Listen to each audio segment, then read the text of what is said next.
Welcome to Satsang.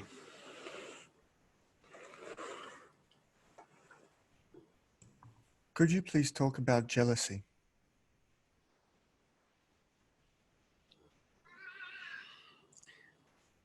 Jealousy is a primal protective program that helps the species survive. It protects the children. It keeps people together. So it's natural. It's not an unnatural phenomenon. It's a very natural phenomenon. And it keeps people together. It protects the children, protects the species. But in human beings, jealousy creates separation, creates violence. Well, it itself doesn't create violence, but violence can occur as a result of it. And so it's seen as one of the 7 deadly sins. It can be overridden.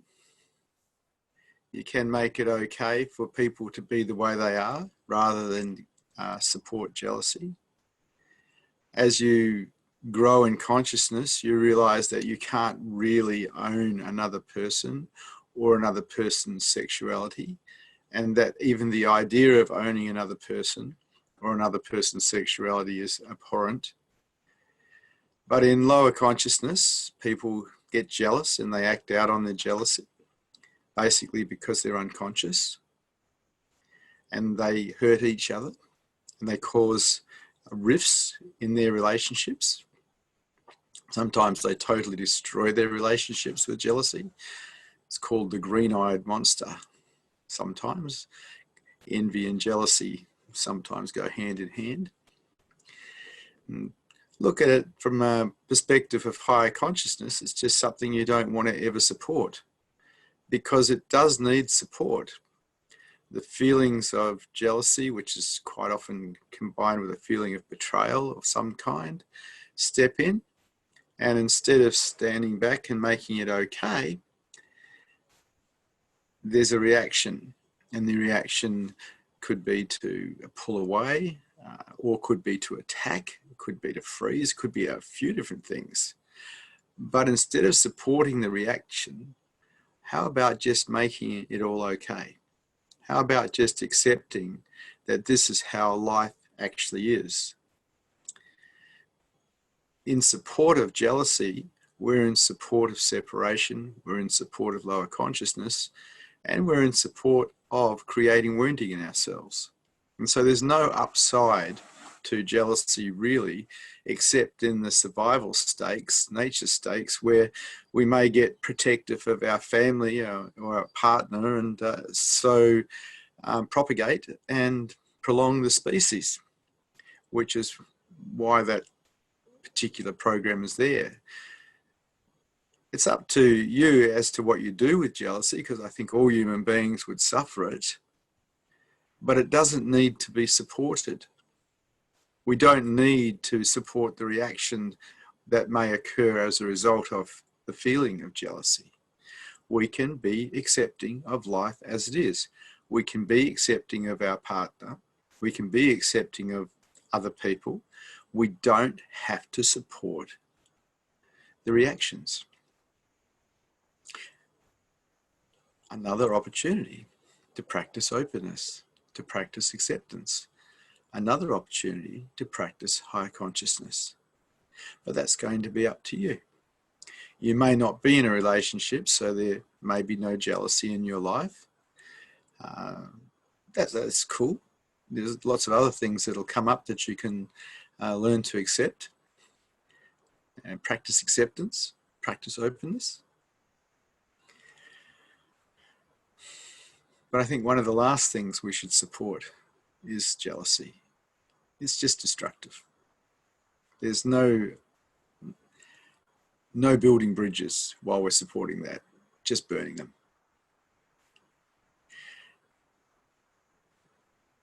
Someone has a look at your partner and they have an admiration for them, well, that's okay. It's probably why you got interested in them. It's okay. The moment we decide to make everything okay, to be in acceptance of life as it is, is the moment we start becoming free. Up to you. Any questions? Any statements? Any challenges to this teaching today? We have a question. Is jealousy a choice? No. Jealousy arises, it's a primal program, like fear. It just arises very suddenly, but we do have a choice as to whether we react or not. So we don't have a choice at that jealousy comes, but we definitely have a choice whether we react or not. And that's going to be up to you, because that reaction will then need your support or not. And you can either support it or not. That way you do have choice.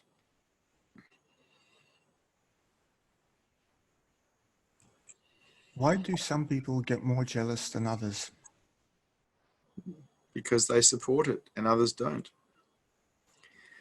Whatever we support is going to grow. It's a bit like if you've got a couple of wolves, whichever one you feed is going to get fatter. It's going to get bigger. The people who support jealousy, well, obviously will show up as being more jealous because they're in support of it. Those who don't support it will show up as less jealous. The other side of it, of course, is we may be looking at someone and we think, oh, they should be jealous because their partner's doing this, this, and this. But how do we know what's going on in their minds? Maybe they just don't care. Maybe it's nothing to do with jealousy. Maybe it's to do with they just don't care. But we love to project onto everything that we know what's happening when we really don't.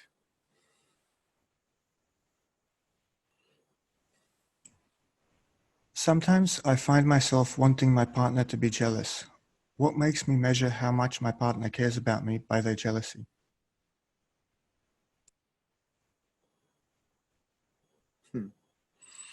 Makes you feel cared for if your partner's jealous. Wow, that's pretty primitive.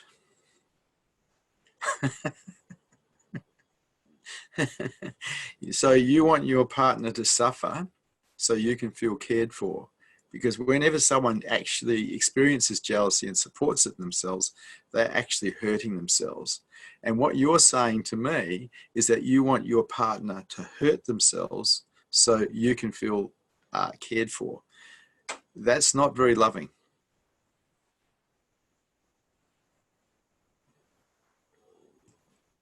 Is there a relationship between jealousy and love? None. Jealousy is of the mind, primal program to protect the relationship, protect the species. Love is not of the mind, it's real. Love is the most beautiful thing, it's real. And it's here. It's just that quite often not perceived by people because they're too closed. I imagine someone who's jealous would be very closed, particularly if they're supporting that jealousy. So they probably wouldn't be perceiving a great deal of love at that time. People quite often confuse love with aspects of the mind. Love just loves. It doesn't actually do anything else. It just loves, and it's beautiful. Jealousy belongs to the mind.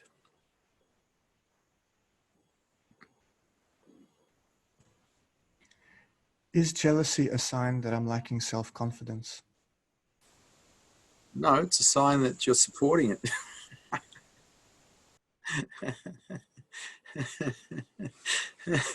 Look, everyone will get jealous, but whether you support it or not, it's your choice. If you're not supporting jealousy, brilliant. If you are supporting jealousy, well, you're going to suffer and probably try and hurt someone else to bring them into a controlled space that you prefer. And you might call this love, but it's not love. It's actually you manipulating and controlling so you feel safe.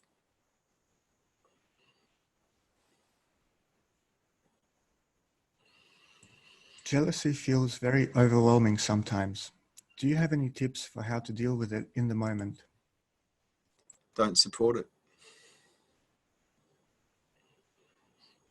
See, the question's asked in a way that the person who's asked the question sounds like they're helpless. You're not helpless. You're the one that's created the jealousy, and you're the one that can actually support it or not support it. Coming across as helpless is ridiculous. You've made yourself a victim of your own jealousy. You're the one that's going to support it, nobody else. It's up to you. Presenting yourself as helpless is silly. It's not real.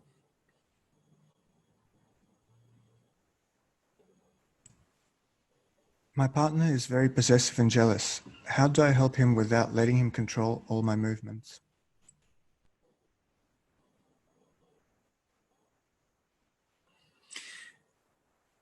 My experience with other people's jealousy is that I actually feel a lot of empathy for them, because if someone gets jealous, I know that they're actually caught and they're suffering. And so I have a lot of empathy for people who actually experience jealousy, and I try to be very kind to them.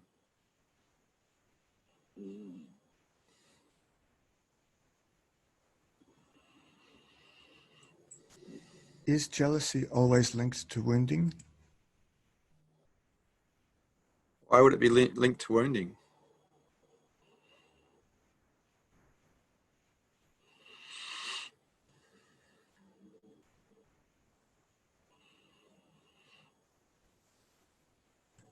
Do you think I can desensitize myself to being betrayed by letting it happen again and again until nothing moves in me? The only way that you can be okay with betrayal is if you undo the belief systems that people shouldn't betray you. You see, if you have a belief system that people shouldn't betray you, and there's an expectation attached to that belief system, when the expectation is not met, you're likely to contract, go into resistance. The only way to stop that I know is to undo the belief system. And so I recall 30, 40 years ago, I started undoing that particular belief system. I found that the truth is people do betray. It's human nature to betray. And me thinking they shouldn't was in fact me being out of touch with the reality of the world I lived in. And so I removed the belief system. People do betray, and it's actually okay. And because from my perspective it's okay, nothing goes into resistance, nothing contracts. And so I don't create suffering for myself through that contraction and resistance, because the belief systems around betrayal have been undone.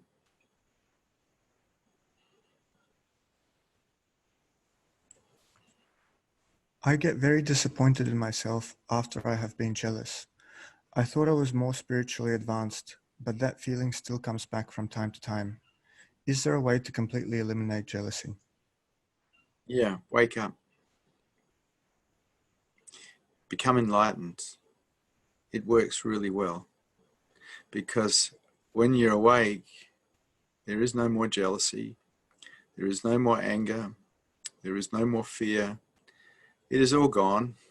It all belongs to the mind and has nothing to do with you, because you're living as presence. You're living as beingness. You really want to get free, wake up. That's what works. That's what these meetings are about. They're for people who want to wake up. They're for people who want to get free. They're for seekers of truth and wisdom.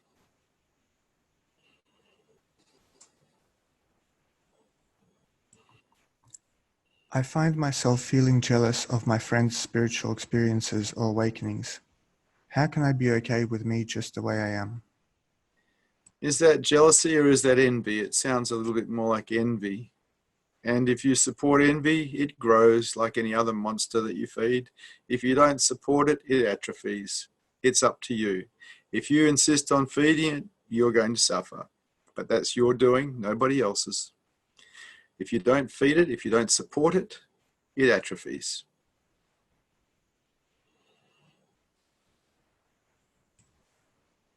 The next question is, when my husband stays longer at work or goes out with his friends, I find myself sometimes feeling jealous and wishing I had more time with him.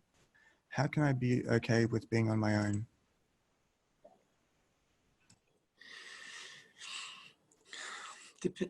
As your consciousness levels rise, you recognize really clearly that you are responsible for your reality. In other words, if you're suffering, you know that you've caused that suffering, not the world, not your partner, not existence, but you.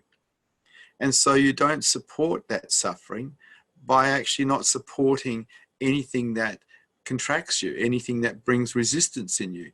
If your partner's staying at work and not coming home, you find a way to accept it. You don't whinge to yourself about it and hurt yourself because you're jealous that they're at work and they're not with you. That's you hurting yourself for no reason whatsoever. And there's no positive outcome to that, only a negative outcome. You're creating your reality as misery, but you're doing it to you, not your partner being at work. If you were in acceptance of that, you wouldn't be suffering. Your choice. You're creating your reality. Be careful what you choose.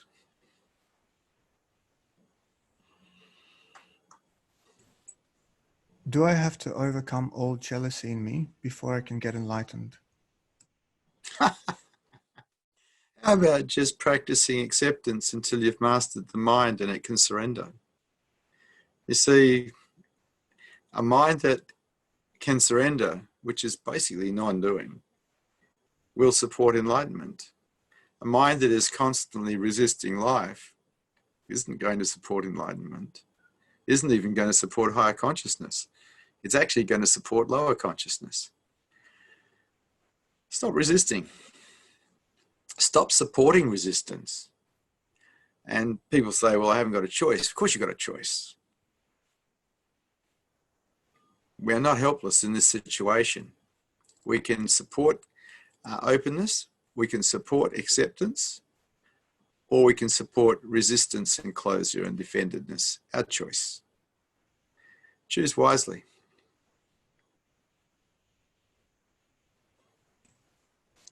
The next question is from a viewer.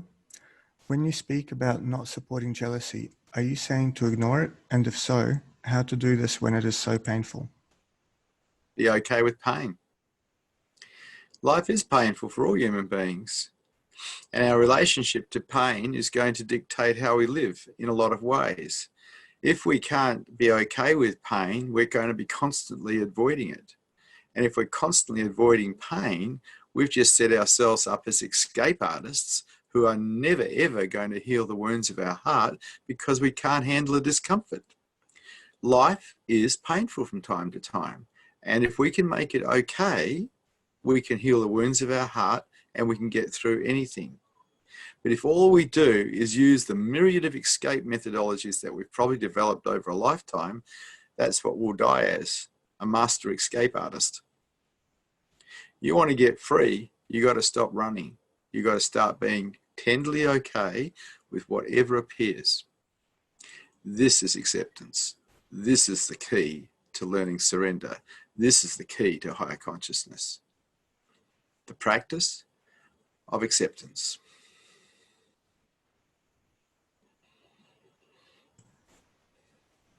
The next question is, my jealousy is a huge problem in my relationship. I find myself enraged very quickly. How can I stop this as it's causing many problems in my relationship? See, what you're trying to tell me is that you can't control it.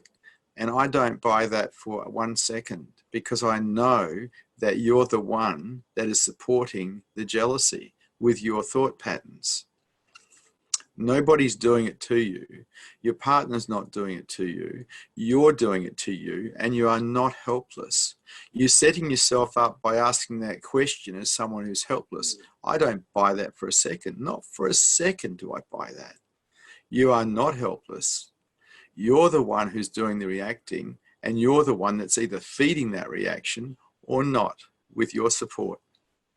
Stop supporting it. It's that simple. Stop supporting it.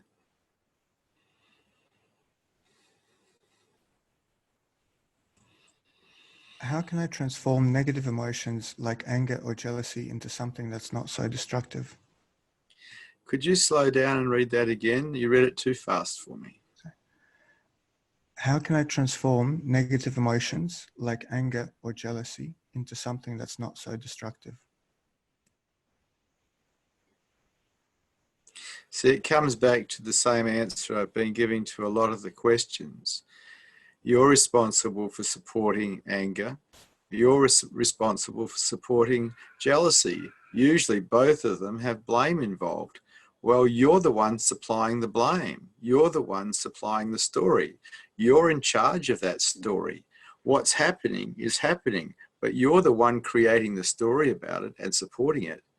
You have complete control if you want complete control, or you can be helpless and be a victim. Whatever we support grows. So if we support anger with blame, it grows. We support jealousy with blame, it also grows. But that's because of our support, not because we're out of control, but because we're supporting something. Stop supporting it.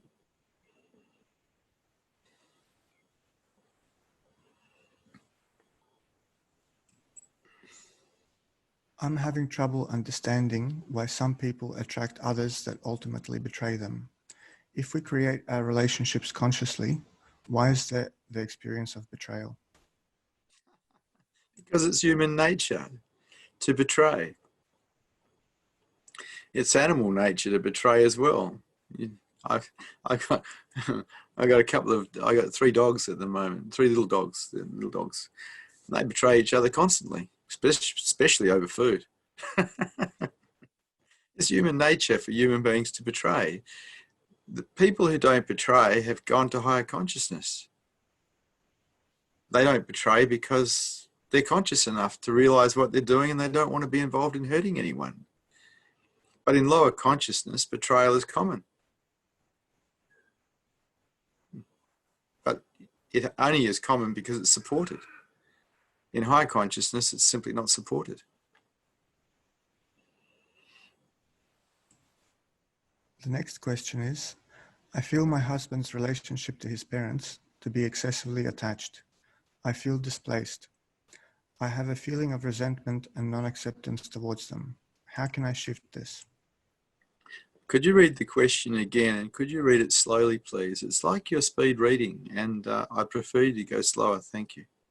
Sorry. I feel my husband's relationship to his parents to be excessively attached. I feel displaced. I have a feeling of resentment and non-acceptance towards them. How can I shift this?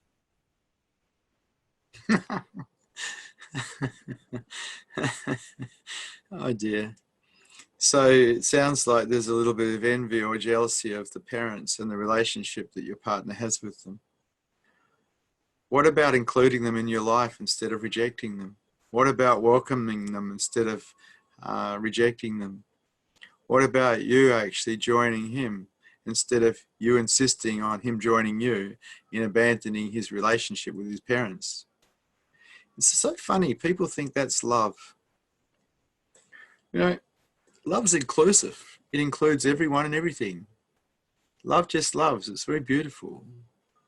But the mind wants to create separation, wants to protect itself, wants to keep itself separate, wants to guard its own little patch. And in so doing so, quite often we'll call that love. But that's nothing to do with love. Not a thing to do with love, because love just loves. This idea of owning someone else's time, owning their sexuality, owning who they talk to, wow, that's out there. That's not love. That's manipulation and control to make yourself feel safe. And love doesn't operate like that. Love just loves. Why don't you try loving? That would require that you open up, take down your defenses, and start with acceptance of how your husband is with his parents.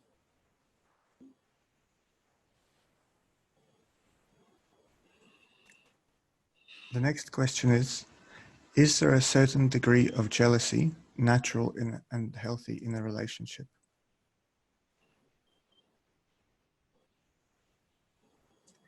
I see jealousy as natural. I don't see it as healthy. I see it as a destructive force that can either be supported or not supported. But I don't see it as healthy.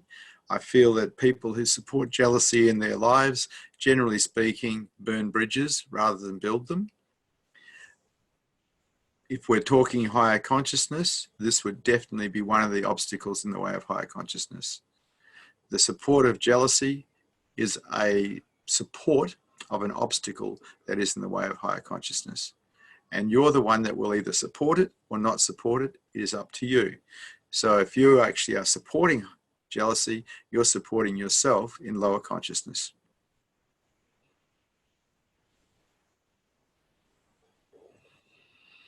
The next question is, what are the main reasons for jealousy? So what I'd like you to do is slow down and ask the question slowly. There is no race here. I don't know what your hurry is. I don't know if you're panicking. I don't know what's going on with you. But can you please slow down and ask the question slowly? There is no race here. Sure, sorry. What are the main reasons for jealousy? I pretty much covered the answer to that already. It's actually a primal program to protect the species that arises to protect the offspring so the species survives. It's natural. It's just that it keeps people locked in lower consciousness. So it's a very bad idea to support it. Because we're into high consciousness here. We're not into lower consciousness. Identifying jealousy for what it is a good idea so you don't get caught in it. It's an obstacle.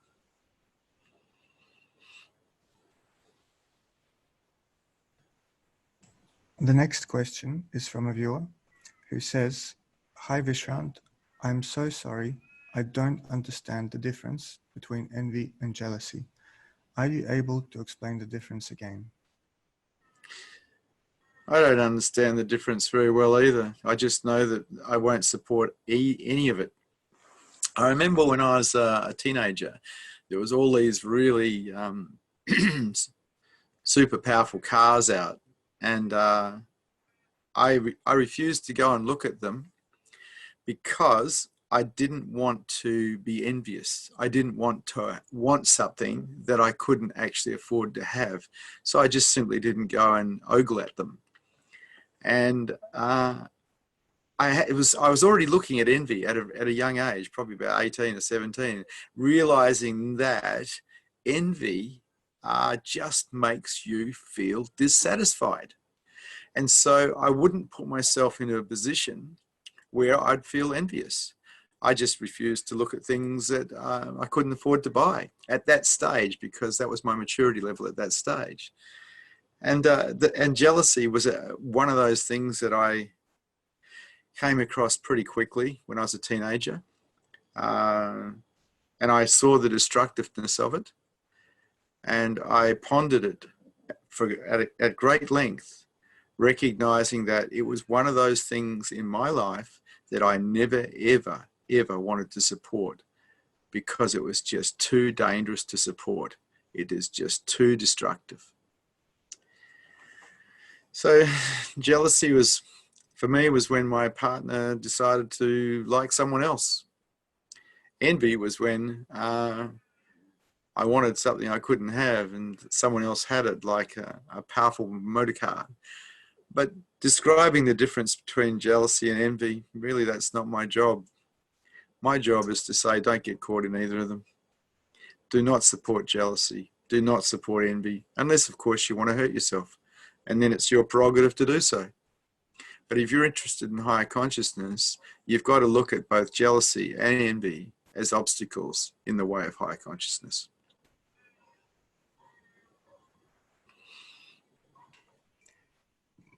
Is it okay to use envy as a motivator to achieve something, like make more money to buy a nicer car? No. Why would you want to use something that takes you into lower consciousness for anything? It's like if you're into higher consciousness, you don't use motivators that take you into lower consciousness to succeed. That's crazy. If you're into higher consciousness, you do everything towards higher consciousness.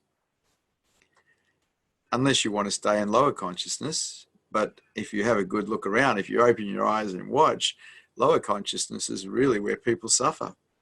They just run true to unconscious default patterns that create suffering in themselves.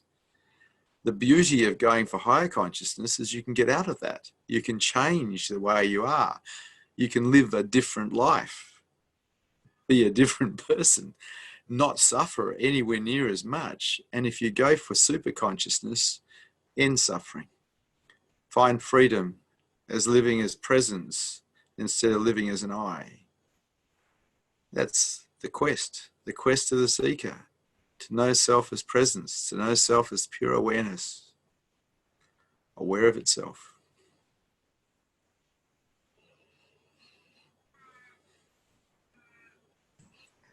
Sometimes I don't feel worthwhile and I feel very needy in my relationships.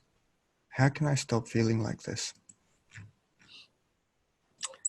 Right, so that has nothing to do with the subject of jealousy, which means you may have run out of questions on the subject of jealousy, which I'm really happy about because it's a terrible subject. It's really simple. You either support it or you don't support it. If you support it, you hurt yourself and you'll probably hurt others. If you don't support it, well, you won't suffer. It's up to you. But now we've changed horses. We have a brand new subject. Which brings me back to my favorite subject, the way of the heart. If you really want to raise your consciousness levels, support heart. And in support of heart, you're supporting openness in yourself. You're taking down your defense systems and you're walking through the world in a vulnerable way. This is the way of the heart. And this will enable you to perceive love. And when you perceive love, your mind will be affected in such a way that it will want to take care of everyone and everything. And this is beautiful. This is a way to live life. I see this as a Buddhist way to live life, because Buddhism is really not about worshipping anything. It's actually a way of life towards higher consciousness. And the best way in the marketplace that I know to do that is the way of the heart. But you have to do something. You have to remove the obstacles that are in the way. And they just happen to be all your defense systems and all your closures. And that's going to be up to you to do. And so some people say there's work to do. Yeah, well, that's the work, just taking away all the stuff that's been put in there that's in the way. A little bit like a great undoing or reverse engineering yourself until you're free of all that stuff, until you can fly. All your defense systems make you so heavy you can't fly. All your closures make you so heavy you can't fly. Your choice. You're the one creating your reality.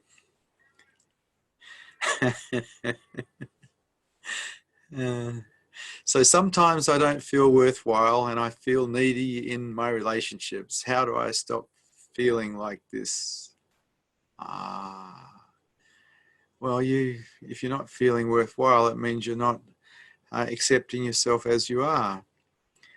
When you're in acceptance of yourself as you are, you feel worthwhile. The fact that you're saying that you feel that you're not worthwhile would indicate that you're not in full acceptance of yourself, which is the foundation to higher consciousness. And that's going to be up to you. You want to stop feeling like that? Well, you've got to actually find a way to accept yourself as you are. Find a way to love yourself as you are, the good, the bad, and the ugly of you. Only you can do that. You can stop feeling like that by doing drugs and alcohol and maybe going to the fridge and eating too much food or becoming a doaholic. There's lots of ways you can stop feeling it. But if you want to stop it completely, well, how about accepting yourself as you are and become self-nourishing? That's the healthy way to go about it. It's also the road to high consciousness.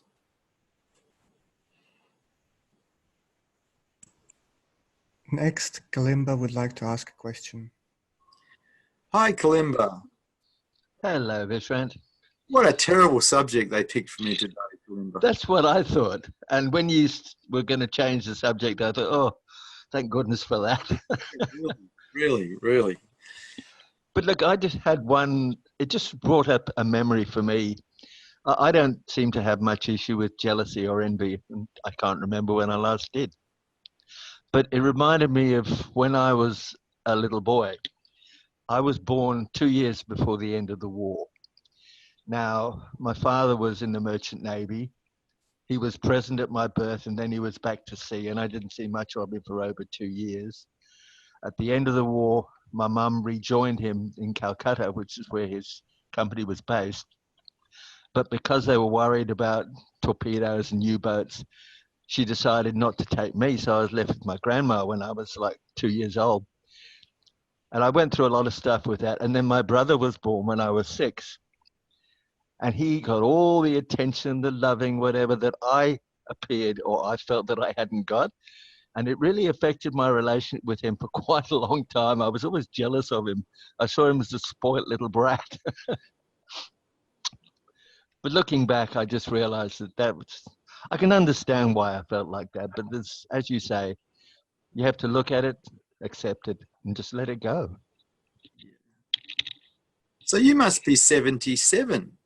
Exactly right. Ah, you old fellow, you.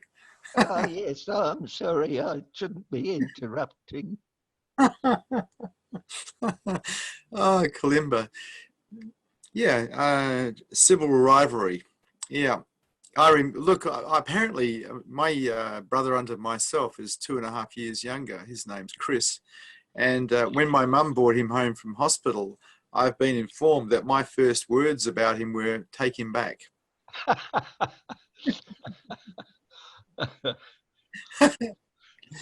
Mm. So it occurs. It's natural to occur. Jealousy is natural. Envy is natural. It's just that as our consciousness levels rise, we just don't have to support it. That's all. Yeah. I think it was a difficult time back then, and I had abandonment issues for quite a long time. But eventually, I think it was with Lina Christina Tulsa. I was doing a workshop and came to face all the abandonment issues, allowed them, felt the pain of them, and then was able to let them go. Uh-huh. Yeah, some of the encounter groups are really good. You get to encounter yourself and set yourself free. I think we're very lucky. There's been some lovely people around. Like, do you know Nakunu Larson? Yeah, I met Nakunu 20 odd years ago. I think 21 years ago now. He came to my house. Oh, it's funny. When you mentioned somebody from, was it Norway or Denmark? I wonder if that's Nakunu. No, I was talking about someone, one of Osho's people has set up himself in Norway and holds Satsang there. I can't at this moment remember his name. Right. Mm. I've never met him. It's not somebody I know, but I do know Nakunu. Yeah. On a slightly different topic, but just a quickie. This silent retreat you're doing, are any of the people coming up to Rolling Stone to do it, or is it only online? It's only online, mate. Okay, thanks. Since the coronavirus, everything's changed, and most of what we're doing now is online. And I do hold private meetings, but they're for people that have been with me for a long time. I would probably include you in that group because I've known you forever. So if you wanted to contact me privately and have a chat about it, I'll have a chat to you about it. All right, mate. Thanks a lot. Okay. Next, Emma would like to ask a question. Hello, Emma. Good morning. How are you? I'm lovely, thanks, Emma. It's just a default answer, a default question. Well, I actually look because people say, "How are you?" and I have to look, and I just can't find it here. There's an absence. Yeah. So I go, well, there's a feeling here, and the feeling is lovely, so I'll say I'm lovely. Yep. It's pretty much what I want to know. What's alive in you? Yeah, well, the I dropped a long time ago, 20 years ago, it just dropped. The story of Vishrant just dropped. So there's presence here, but there's nobody really thinking here, and there's no sense of someone being here. People think that they're here all the time as an I, but the truth is a lot of the time you're not there as an I. You're just there, you know. Mm. But someone who's awake, they actually have awareness on awareness, so they're actually living as presence. And so the Buddha is not a human being. The Buddha is the presence. Awareness, aware of itself. It's a lovely way of looking at it.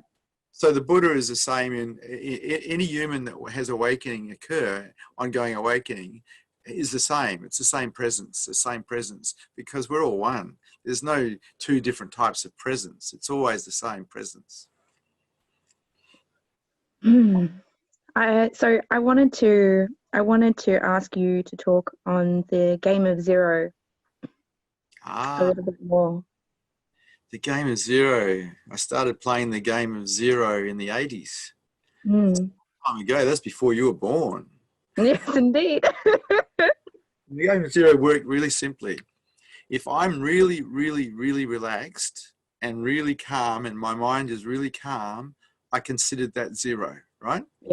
Yep.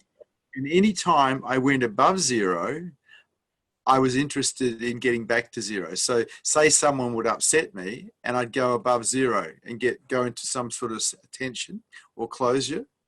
The game of zero dictated that I get back to zero as quick as possible. Now, to do that, I had to usually undo belief systems that were supporting the contraction, supporting the resistance. But the game of zero became more important to me than whatever else I was involved in. And nobody knew. No one knew I was playing the game of zero, which is a spiritual practice because it's the practice of openness. And I played the game of zero for 20 years, I think. And it allowed me to develop a mind that stayed equanimous, level. Because anything that took me above zero was removed. Whatever belief systems were involved, they were removed. They were undone. It's a cool game, and it's a spiritual game, and nobody needs to know you're practicing it. I see you've disappeared, Emma. You've gone into the ether. Wow, that was a pretty powerful talk. Just made her disappear completely.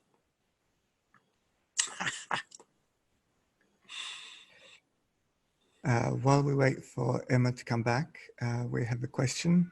Why would we be waiting for Emma to come back? She's gone. I think she dropped out. Only now. And she's not here now. No. So we have a question. You talk about putting truth first. Would you put truth before your relationship? Heck yeah. Look, if you're interested in waking up, you can't put anything before truth. Your mind puts truth first. It surrenders unconditionally to truth. That is putting truth first. That is what supports enlightenment, nothing less. If you put anything before truth, you get to live as that. And the complications around that. Someone who's awake has put truth first. They've surrendered, unconditionally surrendered.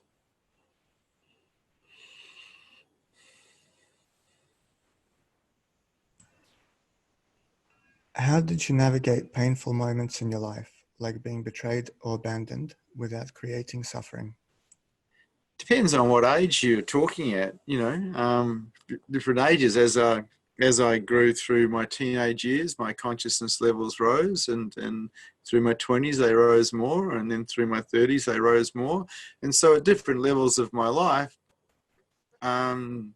emotional pain was dealt with in different ways. I mean, like everybody else, I was, as a teenager, I was pretty volatile with it, because I didn't have high consciousness levels. And so I got caught in emotionality a fair bit, particularly anger. But that was because my consciousness levels were so low. As they rose, I got caught less and less and less in anything, and became very accepting of the touches that life offered as just part of life.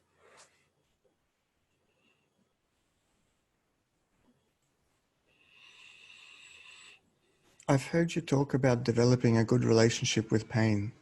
Why is that important for a seeker?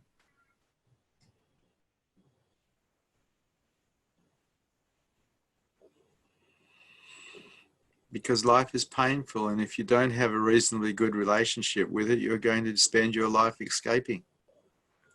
Whether that's through drugs, legal or otherwise, or alcohol, or becoming a food addict, or a gambler, or a workaholic, a doaholic. There's so many ways that we can avoid the pains of life, or we can learn to accept and be okay with. As a matter of fact, to be totally okay with. And then the addictions don't matter anymore because they don't drive us anymore. The addictions are only there because we have a sense of pain, quite often created by a sense of separation. But as you become more and more whole in yourself, more accepting of yourself, more self-nourishing, there's less reason to run away from what's inside of you. You develop a relationship with pain that is one of okayness instead of one of let's get out of here. But you've got to remember that our primal programming is to avoid discomfort and chase pleasure. That's our primal programming, which is a survival mechanism.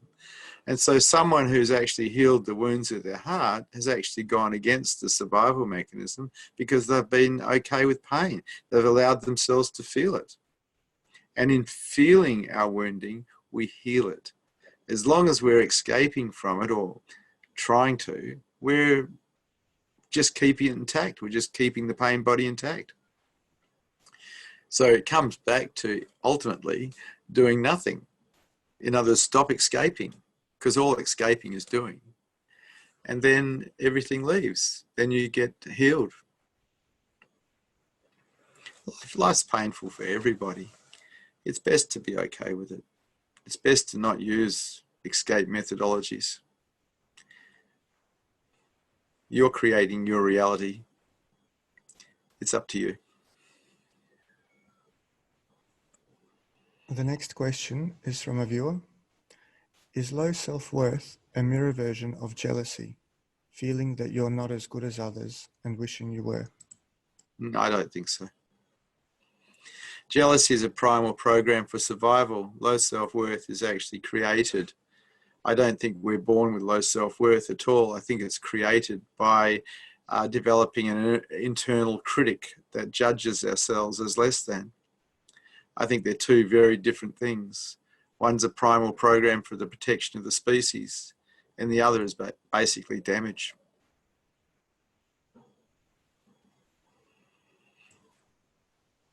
The next question is, I'm trying to perform small acts of kindness each day, but I notice sometimes I get upset when they're not reciprocated, especially by those that are closest to me. What do I do when I notice I'm keeping score? Well, you're trying to be a giver, but you're still a taker because you're wanting something back. You know, the whole idea of being a giver is you're not trying to get something back. That's not giving, that's taking still. If you want to do these little acts of kindness, do them from a place of giving, not a place of taking. You're missing the boat on this. Giving is very different than taking.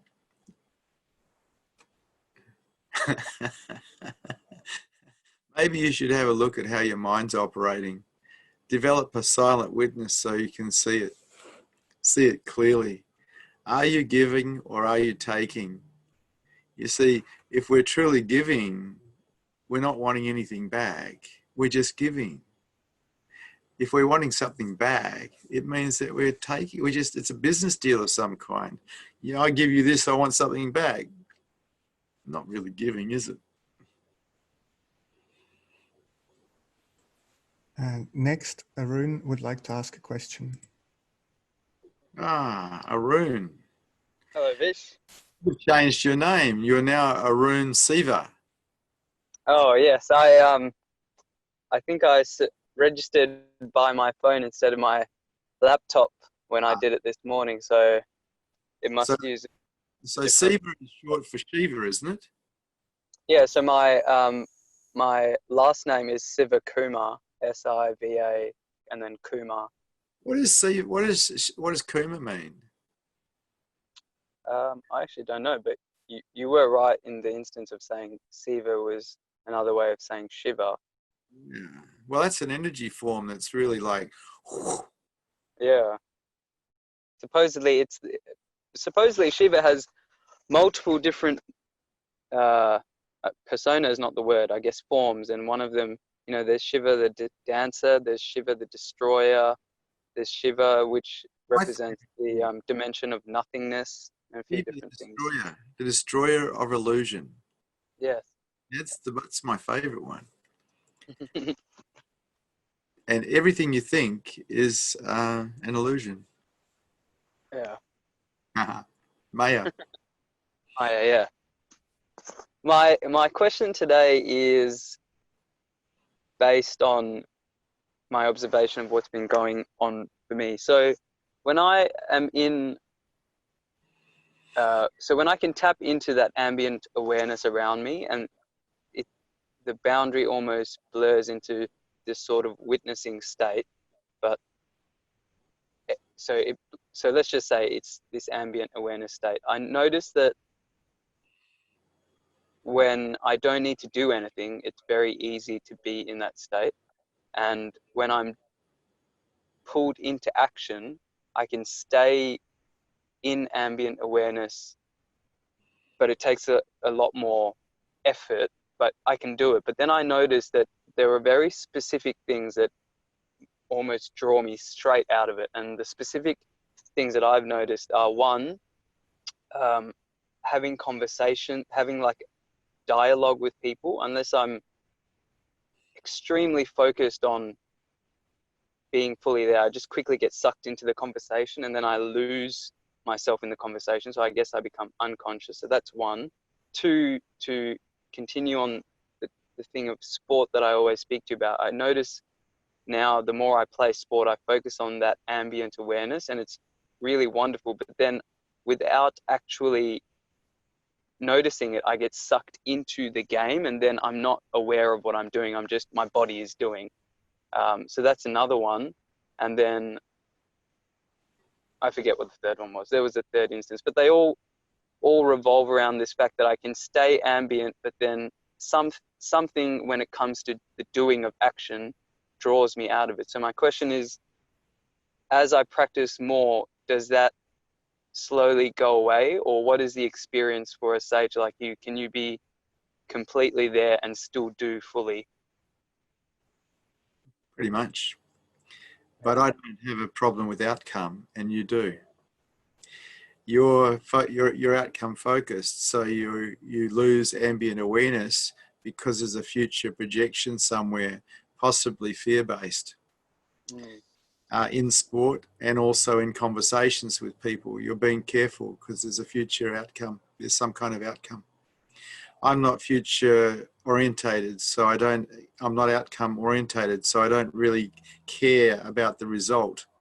I just talk or I just do in the world, and the result either happens or it doesn't happen. It's not something that I'm that interested in. I'm just involved in the doing in the moment, rather than any future projection of safety or success. Yeah, that definitely resonates. Mm. Can I ask a follow-up question? Because I was trying to find this is what I always do. Whenever I have a question, I try and find the answer on the internet. It goes a bit awry sometimes, but I usually go to Osho's website, or more recently I found this other man who is from India, who also, his name is Acharya Prashant, but basically his website says that he is a master as well. And so I was looking for an answer to this question, and I happened to find his website, and he says that when you're in the witnessing state, you're not paying attention to any one particular thing. So he says, he was speaking to a classroom of children, and he was saying that the student who is attentive to the whole moment may not actually have, when he leaves the classroom, if someone asks the student, what did the teacher say, he might not actually be able to tell you what the teacher said, because he was fully attentive to the room, the birds chirping outside the room, the feeling, the energy in the room. And so he might not, because he wasn't concentrating, he won't be able to tell you the teacher said this, this, and this, but he was fully there. Whereas a different student might be able to tell you exactly what the teacher said, but they weren't actually any closer to higher consciousness because they weren't in that ambient awareness. So is that true, or is that not true? What would you say? You just described my existence. So if that's true, then if I'm truly present to the moment and I'm talking to someone, then wouldn't I not even be hearing what they're saying or processing what they're saying? Because you actually talk reasonably for a long time, you're lucky that I can answer you, because I'm a little bit like that kid in the classroom who has ambient awareness of the birds and everything else. Because my mind is so relaxed, it doesn't concentrate, it doesn't focus. It is ambiently aware. There is just a witness witnessing everything. And this is the pathway to higher consciousness. And because of that, I do miss things. There's no doubt that my acumen in the business world is not as good as it used to be, because I'm not focused like I used to be. I am ambient, and it's very beautiful to be ambient because it's very relaxed. But it's only in relaxation that we raise our consciousness levels. We do not raise our consciousness levels in tension. And so when I applied for sannyas with Osho Rajneesh, I think it was 1982 or something like that, I wrote to Rajneesh, Osho, and said, look, I've got this business acumen. I could come to your ranch. I could help you run the show. And I was so arrogant. And I got this name back, Vishrant, which means relax. It was a little hit. And I recognized it as a sadhana, in other words, a lesson or a teaching, that what I needed to do to raise my consciousness levels was learn how to be restful or relaxed, because it can mean restful as well. And I had a prefix, it was Prem, which means love. And so my aim as a sannyasin was to find restful love in myself. And for all those going for higher consciousness, it's the same deal. Finding our mind to be restful in love is the way to higher consciousness. We can't actually do it academically through analysis. We can only do it through relaxation and surrender. And with love, we can surrender in love. Yeah. Oh dear. Because I know that you're quite academic, and there's nothing wrong with that, but really it'll only take you so far. It is actually love, or the love of truth, or the love of love from the mind's perspective, that takes you all the way, because it's in that love that you surrender unconditionally and wake up. Yeah, I mean, the more down this road I go, I certainly find that, I think, as I say to you, when I speak to you, I find I enjoy the time when I can sit and be quiet, or just, rest in kind of a quietfulness. But as I try and extend that into the time periods when, for now I'm required to use my mind, it just doesn't extend into that very well. And I either miss a lot of things, or, like you said, sometimes information that I'm meant to have picked up on, I don't. And so then I think to myself, well, part of me reads some of these things that says that you should make it a 24/7 practice of awareness. But then I think to myself, when I'm doing that, I miss a lot of the things that I, for lack of a better way of saying it, need to do for now in the day-to-day practical world, so I can earn a living and things like that. So then I think, should I just create separate time for meditation and separate time for unawareness? And that just sounds stupid even saying it. So it's a bit of a... Really, this is not tricky at all, Arun. You get a phone, like an iPhone, and what you do is you get a calendar happening and you have alarms on it, and you make it so. And it works well. It really does. Yeah. Okay. Yeah. Well, that's what I do. Yeah. Because I don't rely on my memory. I can't be bothered. I have people tell me when it's time to do things, and I have a phone that tells me. I don't like living in my head at all. Full stop. Yeah. It's certainly concentrating now feels, I can really feel the tension with it, and previously I could never feel the tension with having to focus and concentrate on things. No, well, it was your pattern. It's what we all did at school. We learned how to focus and concentrate. And unfortunately, most people die that way. They never learn to relax. Yeah. Arun, it is time for me to go now. Absolutely. I'll be seeing you very shortly, tomorrow, I believe. Yep. Yes, most definitely. Thank you for Satsang. Good to see you brave hearts here today.